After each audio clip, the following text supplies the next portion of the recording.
அவங்ககிட்ட நான் பேச முடியாது. அதனால நானே 14 வருஷமாக பார்த்துக்கிட்டேங்க.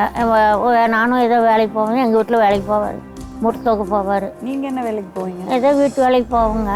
இப்போ வந்து எனக்கும் கொஞ்சம் முடியல, உடம்பு ஆஸ்பத்திரி போகிறேங்க. அவருக்கு ரொம்ப முடியல, நட உட இல்லைங்க அவருக்கு. இப்போ ரொம்ப வீட்டில் இருக்கார். அவரை ஒன்றே விட்டுட்டு வந்திருக்கேன். ரொம்ப பயமுட கொஞ்சம் வேறையாக இருக்கான், வேறு தூரமாக இருக்காங்க. அதனால் இப்போ அதே எனக்கு பெரிய கவலையாக இருக்குது. இப்போ விட்டுட்டு எங்கேயுமே விட்டுட்டு வர்றதுக்கு இல்லைங்க. இப்போ அவர் நேர்ந்தபடி போயிடுறாரு. எங்கேருந்து வரீங்கம்மா? ஈரோடுங்க. இவ்வளோ தூரம் ட்ராவல் பண்ணி வந்தீங்கன்னா இந்த ப்ரோக்ராம்காக என்ன பண்ணுறதுங்க? எதை இது இருதய ஆப்ரேஷன், இருதயம் வலிக்குன்னு படுத்துக்குதுங்க.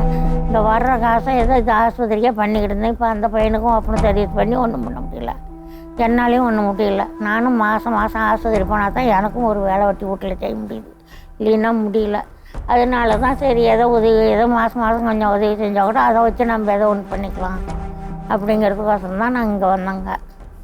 ஏன்னா வேலை செய்கிற மாதிரி இல்லை, நாம்பளும் செய்ய முடியாது, அதுவும் செய்ய முடியாது. பிள்ளைங்களும் ஒரு டீ கொடுத்தா கூட கொண்டு கையில் கொடுத்தா தான் குடிக்குங்க. தலை சீ விடணும், தண்ணி ஊற்றி விடணும்.